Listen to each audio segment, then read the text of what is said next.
And welcome back to Retro Wrestling Games. I am your host, Juan Cena, and with me, as always, is Luke Martin. How are you doing tonight, Luke? I'm doing great. All right, fantastic. On this episode, we're going to take a look at the WWF Wrestlemania, the arcade game for the arcade. This game was released in 1995, and it was published by Midway. Immediately, right off the bat, what stands out in this game is the fact that they use digitized graphics, much like Mortal Kombat and NBA Jam. Commentary is provided by Vince McMahon and Jerry the King Lawler. Overall, for this game, it's pretty fun, to be completely honest. Again, for 1995, the digitized graphics are pretty good. The sound is pretty good. The controls, not as responsive as you would like. Hit detection seems off a little bit, and trying to do some of these special moves can be a pain in the neck, but then overall, pretty standard fare, mid-90s fighting game. Again, this is not so much of a wrestling game, it's more of a fighting game. The roster is as follows. We have Bret Hart, The Undertaker, Shawn Michaels, Razor Ramon, Bam Bam Bigelow, Yokozuna, Doink the Clown, and Lex Luger. Interesting enough, the WWF champion at the time, Diesel, also known as Kevin Nash, not in this game. So to me, either initially the plans for Kevin Nash winning the WWF Championship happened pretty fast, or they didn't think a whole lot of Nash at the time to put him in the game. Doink. You gotta make space for Doink the Clown, so that's good. This game features two single-player modes, the Intercontinental Championship and WWF Championship modes. For the Intercontinental Championship modes, the player must win 4 one-on-one matches, 2 2-on-1 handicap matches, and 1 3-on-1 handicap match. In the more difficult WWF Championship mode, you must win 4 2-on-1 handicap matches, 2 3-on-1 handicap match, and a WrestleMania challenge where the player must defeat every wrestler in a gauntlet. Which seems ridiculous to me. Yeah. Again, in terms of difficulties, this game, it's an arcade game. So, again, its intention is to suck as many quarters from you as humanly possible. I believe that the ports to the Super Nintendo and the other home consoles, they were a little bit more easier on the difficulty. But that being said, it's still pretty difficult, especially when you first play through. You have to go online and kind of check out what the special moves are to kind of get underway. I mean, they're not as difficult as, say, Mortal Kombat, but they're still, not that great. So, Luke, what are your thoughts on this game? I remember playing it when I was like 10. So, I mean, it was good. It was a fun game. I mean, there just wasn't really... I mean, it looked cool. That was pretty much... Because, I mean, wrestling games weren't really all that great to begin with back then. Like WWF and whatever. Like, they had Raw and Royal Rumble, and those were kind of fun. But they were kind of... The graphics weren't anything special. So this... And plus, Midway could have come out with anything at this point, and people would have liked it. So it was neat to see, like, the wrestlers and that kind of thing. It was good as, like, a one-off. Never went this route, really, again. I mean, they had the sequel was in your house, and that was I believe, home console exclusive. Yeah, so they didn't really ever, this wasn't like a thing for the genre. They just kind of, I don't know, yeah. In Your House was similar to this, but it wasn't, I don't know, it wasn't a wrestling game. It was like a fighting game with wrestlers in it. So there wasn't any blood or anything, but you would, like, get punched, and if Lex Luger, you like, get punched and bleed dumbbells, or, or Doink the Clown, And then they had, like, weird power-ups, like Bam Bam Bigelow's, like, hands could catch on fire, and Razor Ramon could, like, has an arm turned to a razor, and Doink had, like, a mallet or something. Yeah, so it was, like, very weird. There wasn't really a lot of wrestling moves. So, I mean, it was a fun game to play. I don't think it was, like, the great... I don't know. At the time, evidently, it was reviewed really well. Yeah. I mean, it was really good, I guess, for what it was, but there wasn't really a high bar at that point. So, as a game unto itself, it was fine as far as a wrestling game. Not good at all, but it wasn't trying to be anything more than just a fighter. It was trying to jump on a craze, and they did it, and they did it well, and they did it with the right company. Yeah. So... Usually WWE would go with some weird third party. They could do a kind of a mock-up. We did a lot of Mortal Kombat and Street Fighter codes that came out at the time with various publishers. But no, WWE went right for the big boys, right into Midway for this. So definitely a coup to get them to produce your game. One person who was supposed to be the game that wasn't in the game was Adam Bomb. So again, we have Adam Bomb, but no, Kevin Nash. They claimed that he was a hidden character. I don't know how to unlock him, but the character in the game was also not fully completed, so keep that in mind. Again, you have the real life voices of Vince McMahon and Jerry the King Lawler, which is neat. The music is pretty solid in this game. The reviews for this game was, the EGM had it a 9 out of 10, IGN had it a 7 out of 10, Next Generation had it at 3 stars, the Sega Saturn magazine for the Saturn version has it as 86%, and it won an award from GamePro being the best 32X game for 32X. Wow. Yeah. That's an accomplishment. It's like being the biggest piece of shit in the room. But overall, I mean, again, this game is, it's shallow because it's an arcade game, but it's pretty fun. It doesn't hold up as well as people probably might remember. I think nostalgia has a little bit to do with people's good feelings towards this game. But again, it's a mediocre fighter, to be completely honest. The controls, again, it's not as responsive as you'd like. Music is good, graphics are good, and it has a decent set of wrestlers in it. So, I mean, definitely, I wouldn't recommend going out and buying an arcade cabinet of this because you're better off buying something like WrestleFest or Superstars. But if you want to pick up the PlayStation version for like $7, go right ahead. You get a good understanding of what this game's all about. So this particular game was developed in 1994 for a 1995 release date. And one of the things that comes to my mind when I think about that time period for WWF wrestling was the Lex Express. I'd never seen a build-up for someone of that caliber necessarily. Like the build for him, like they were really pushing Lex Luger at the time, and I've never seen someone who get that kind of push and then ends up failing at his goal. That's not supposed to happen to babyfaces at all. I remember because I was like a little, or I was young enough, so I was like 9, so I was like really in. Right. To wrestling and really into Lex Luger. Like they pushed him really hard. Like everybody loved Lex Luger. I don't know what went wrong, but it was like they did the thing with the Royal Rumble with him and Bret Hart, and then they just abandoned Lex Luger. So I don't. So, to me, it starts over at the Intrepid at the Body Slams Challenge, right? So he body slams Yoko, and that sets up the feud and for their match at SummerSlam '94, which I think everyone in the world assumed that Luke was going to win the belt and at that match. You know what I mean? It would seem kind of ridiculous if he didn't. But he didn't win the belt. He won by disqualification. But they celebrated like he won the belt. Oh, yeah, that balloons come down and everything. So they pushed it back to WrestleMania, and from a lot of accounts that he was supposed to win at WrestleMania, but didn't. His match at WrestleMania. He got disqualified by Mr. Perfect. Mr. Perfect, who was the guest referee, yes. Yeah, it was... Well, it didn't make any sense either, because like you said, so they had... Like, my first IWA guy that I ever did when I was a kid was named American Man, after... It was inspired by Lex Luger. Like, he was... literally, if you created Lex Luger was Vince McMahon. Like if Vince McMahon could have created a wrestler, that's who Lex Luger was. Yeah, and I don't know why they didn't like. I mean, I know there was a feeling that he wasn't going to be able to draw, and the fans were kind of not liking him, which is weird to me because they pivoted on Lex Luger, but they still have not pivoted off of Roman Reigns. Well, that's the thing. It's so weird to me. This is like the anti-Roman Reigns. So like they built this guy up. People got like core fans now. That most fans enjoyed him, right? Like kids, like my demographic. Which but I think the problem was in 1994. The business has shrunk to such a degree that most of your fans were hardcore fans anyway. Like it wasn't as big as it was in like in 1989, 1990.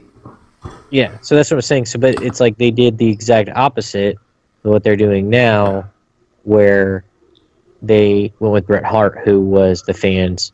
That was the people's choice. Yeah, and he was the Daniel Bryan of the day.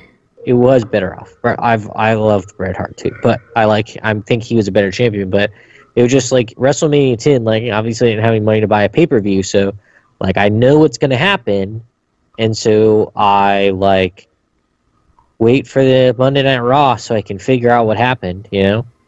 And then they're like, oh, Bret won the championship, and then Lex Luger just fell off face of the earth. Like, yeah, ended up going into a babyface tag team with David Boy Smith. They were called the Allied Powers.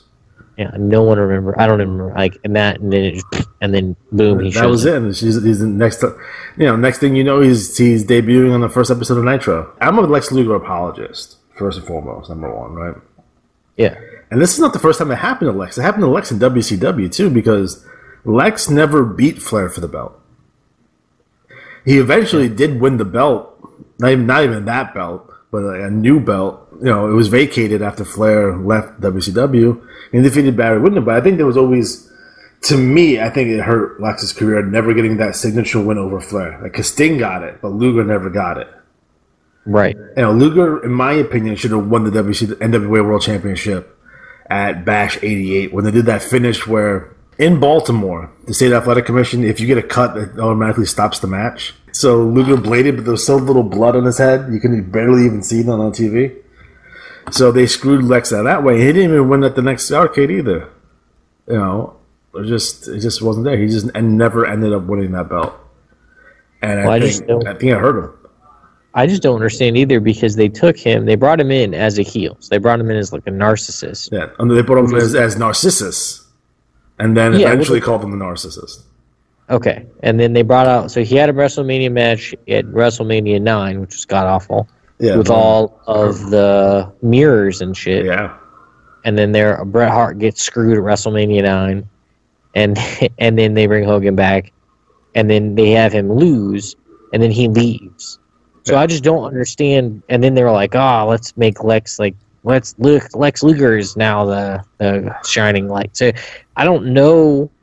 Like, they didn't really ever give him any build-up. Like, he just slammed Yokozuna, and that was like... Yeah, I mean, the whole Lex Express thing, the whole campaign around around America, that kind of stuff, where he lived on the bus for like 3 months, which is ridiculous. But to me, you know, it's weird. It's like they're looking for anyone except for Bret. We're going to put the belt on anyone except for Bret. We're not going to put the belt on Bret for that long. They give me anybody. Oh, Lex Luger will take it. Kevin Nash will take it. Just keep the belt on Bret. What are you doing? Bret or Shawn, either one. Yeah, and they never. Well, you know, there's a lot of people that are like, why did Razor Ramon never won the belt? Like, they gave it to Diesel forever, and then they never. He had it for almost a year. Yeah, and they never gave it to Razor Ramon. Like, why? Razor Ramon he always put on good matches. And Nash didn't have any other. Nash did get to wrestle Bret twice on pay-per-view and Shawn Michaels once on pay-per-view. But you know who else he wrestled on pay-per-view? Fucking Mabel in the main event of fucking SummerSlam '95, which is ridiculous. That is ridiculous. Well, he said he wrestled. I'm sure he wrestled Psycho Sid somewhere. Yeah. I think it was the first in your house. But it's like, oh man. It was fun. It's so funny because as soon as Diesel wins the belt, you know, they go in that WrestleMania against Shawn, which is actually a pretty decent match. And then they turn Shawn Michaels. So on your babyface side, there's Kevin Nash, Bret Hart, Shawn Michaels, and Razor Ramon, leaving no one for Nash to fight. Yeah, I didn't get that either. I don't know. And they pushed Nash super hard in '94. Like, he had the. It's cliche now, but he was the first guy to do it. The guy who just started dumping everyone out of the Royal Rumble, and one by one by one. Like, that's something that they do now every once in a while. Kane will do or something like that. But it was the first time they did it, and then they beat Backlund in like 5 seconds to win the belt. At a house show? At a house show. He won the Intercontinental Championship that year. He won the tag team belts that one year. So in his first year at WWF, he wins the tag belts, the Intercontinental Championship, and the WWE Championship in his first year. And this is the guy prior to that was playing characters like Vinny Vegas and Oz. Like, he was not even mid-card. He was jabroni level. I think it was probably... They had all their cards on Lex, and then that didn't work out, and then they... put it on Bret because he was the only guy that was positioned to get in there. Yeah, he was Mr. Reliable. Yeah, and then they were like, we got this new big guy, so, yeah. He's 7 feet tall. Yeah. And I love Nash, by the way. I like 96 Nash, like when he turned back heel. Like, he had that amazing match at Good Friends, Better Enemies with Shawn Michaels. That's fucking off the fucking charts. And then, obviously, we all love him in the NWO. But I was like, he makes a good point. He said in an interview, he was like, they had me as this edgy-ass heel, and then they had me as a super rugged, edgy babyface. And then as soon as I won the belt, I'm singing Christmas songs with Santa Claus like the next day. And they took all my edge off. That's something that we wouldn't see until like John Cena, when they took John Cena, everything that made John Cena cool, they took it all away. And there's something in that. It's just stuff that they do, and it's really, really strange. They make a lot of money, but they should be making twice as much money because of the stupid decisions that they make. That was like a weird time for wrestling too. Yeah, because they were kind of not like, they had all these guys, but they like we saw a lot of the I guess the occupational gimmicks would be like TL Hopper's the plumber and Duke the dumpster Drosy, and you had Bob Holly as the race car driver, and you had Waylon Mercy, you had the demented dentist Isaac Yankum. I mean, obviously, you still have Jacques Rougeau as the Mountie from the early 90s, and you have Mike Rotunda as IRS. Which is, to me, like, I feel like Vince got audited and he got mad. So he created the character of IRS because he was personally offended that the IRS was auditing him on something. Like, he made a good heel. No one likes paying taxes. And credit to Mike Rotunda, who made that fucking shitty-ass gimmick work. Yeah, and he didn't really even have to talk that all day, and they put him with DiBiase. So they put a lot of people with Ted DiBiase to try to make him work. Yeah, because he was supposed to be I feel that they swapped out IRS because I think originally, like, the Repo Man was supposed to be Ted DiBiase's boy, and that didn't work out because remember the Repo Man is the one who stole back the $1 million championship for Ted DiBiase. I don't remember that. He repossessed the belt. To think about the Repo Man. Yeah, I don't know, man. That was a dark time. I wasn't even really watching all that much. I was strictly into WCW at this time. Not that WCW wasn't much better, but I watched a lot of it. But then you could like swap between it, and then I got into like cruiserweights and then the NWO and all that. So yeah, I don't know. I think it was just Vince didn't know what to do with the belt, and he was like hot-shotting it around. I don't think he knew what was going on. Yeah. Like, well, they had creative in from 1993 to 1995 reminds me of like creative today. It just seems like it's a fucking mess all the time. Like, it's so bad. Like, go watch Superstars from like 94. Yeah. Like, I can watch 89 Superstars, 90 Superstars, 91 Superstars, 92 Superstars. Once you start getting to 1993, those shows get fucking hard to watch. And I know everyone loves Monday Night Raw, but some of those early Monday Night Raws fucking suck. Well, they had like dumb stuff. Like, they were trying to Damien Demento versus Undertaker. Like, what the fuck? They were trying to make Macho Man an announcer, and he didn't want to do it. So they were trying to get him not to wrestle and all this. Like, why after Hogan was leaving would you be like, let's go ahead and just get rid of Macho Man? It's funny though. It's funny. It's like, oh, Macho, you're too old. We'll put you on commentary. Hogan comes back. We're gonna put the belt on you. Like, what? It's like, what? Right. And mind you, that you're like Bob Backlund is main eventing matches with Bret Hart at that time too. It's like, what do you mean Macho's too old? Yeah, and then he goes to WCW and tears down the fucking house over there. Yeah, I don't know what they were doing. I don't get it either. Like, you're worried that you don't have any established stars to put the belt on, so put the one established star that you have. Go ahead and sit him out. Nah, I'm just gonna sit him down. And then people love him. Love him. Like, he was the most over babyface in the company. He was behind commentary desk, you know? I don't know what the hell they were doing. I don't get it.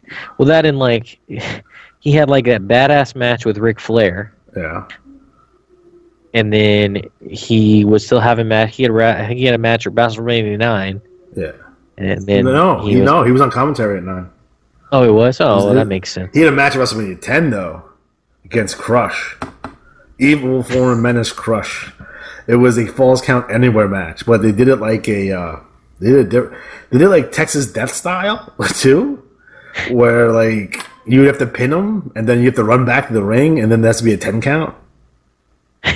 So Macho pinned him and then ended up like tying him with like a cord. Oh, that's right. That's the one where he ties him and like runs him up on the. I remember. Yeah. That's a good one. It's like no one had to do it. No one knew how to do a Falls Count Anywhere match in 1994. It's completely ridiculous. Completely ridiculous. That's why you had Doink instead of Diesel in this, because they're like, "Oh, people love Doink. Let's put him in here. We need a good character." Doink was over as a babyface. He was over as a heel, and he was over as a babyface. You remember when he beat up Crush with the fake arm? That shit was hilarious. Well, and then they got Doink was, and then they did two Doinks. Like two Doinks, and then they did the gimmick of Survivor Series where like they had like the Bushwhackers dressed up as Doink and Men on a Mission dressed up as Doinks. Yeah. Then he had that like little Dink, yeah. Dink and Doink, yeah, and then it reached its maximum. Because the concept of Doink, although ridiculous on the surface, when he first came out as like the evil clown, like that was legitimately scary. Yeah, that was interesting because he was like demented and like psycho. Yeah. So then when they actually made him a real clown was the problem. When they turned him babyface. One, it's just like hard, and then they like I don't know for whatever reason they couldn't figure out what to do with the Undertaker, so he would just randomly do things. I made a point on another show, and I want to see if you agree with me on this. It's that if the Ultimate Warrior wasn't the Ultimate Warrior and doing Ultimate Warrior type stuff, like getting fired or quitting all the time, I think the Undertaker's career will only lasted 3 years, because I think they were priming the Ultimate Warrior to take a spot as the guy who fights all these weird fucking monsters and shit. Because if you remember early on, they put Warrior with Papa Shango, they put Warrior with like Nails, they put Warrior with Berserker, and I think once Warrior left, that opened up that spot, so Undertaker got to fight Giant Gonzalez, King Kong Bundy, and Kamala. And I think if Warrior was still around, he would have been fighting those guys instead of the Undertaker. I don't know. I mean, I think he wouldn't have been as prominent, but I think he's so just because of who like Vince likes him because he's big. Yeah. So I mean, you see what I'm saying? Like he was a big man that could work, and that was kind of what Vince wanted. And he was always a good heel, and he had a good gimmick that he made work. But yeah, I don't think he would have been as prominent. But then again, it's the Ultimate Warrior. I don't know how long people would have been an Ultimate Warrior because that didn't seem like it had a long shelf life. No, it did not. It definitely did not. And because of all the drugs that he had to be on. Yeah. So, because there's no way anyone in their right mind can just do what he does on a date, like no one is that excited or has that much energy. And he never made any sense whatsoever. No. Not at all. So I think that I probably, if the Warrior could have like somehow, I don't know. If the Warrior would have worked out a lot longer than it probably could have, then yeah. But I don't. I think he still would have just been around. He would have been like freaking King. He would have just been around. Yeah, I guess he's just too much of an asset to let go to the rival company. But you know, you never know. Maybe if he wasn't getting his due, he could jump ship to WCW and tear it up over there. Like he did over in WCW, where he had like the world's worst match with Hulk Hogan in WCW. Yeah, I don't know what WCW did. It's like when they were like, "Hey, you're really talented. You're gonna suck here, then you're gonna go to WWF, then you're gonna come back and you're gonna be great." They used WWF as their farm system. Yeah, it was so bizarre. Yeah, this guy's not working out. Let's go ahead and send him up. Send him up to WWF, make him a champion, and send him down here. Except for Bret Hart. I don't know what they did. They did not understand Bret Hart. They fucked him up so bad, it was ridiculous. But on that note, WWF Wrestlemania, the arcade game, average game. I would say 5 out of 10. Yeah. Graphics are good. Sound is good. Controls, again, are not as fluid and as responsive as you would like. Again, this is not so much of a wrestling game. It's more of a fighting game. You want to keep that in mind. But for an arcade game, I think it's pretty good. So, guys, that means we are officially out of time. So, for Luke Martin, I am Juan Cena. Have a good night. Game over, man. It's game over. What the fuck are we going to do now?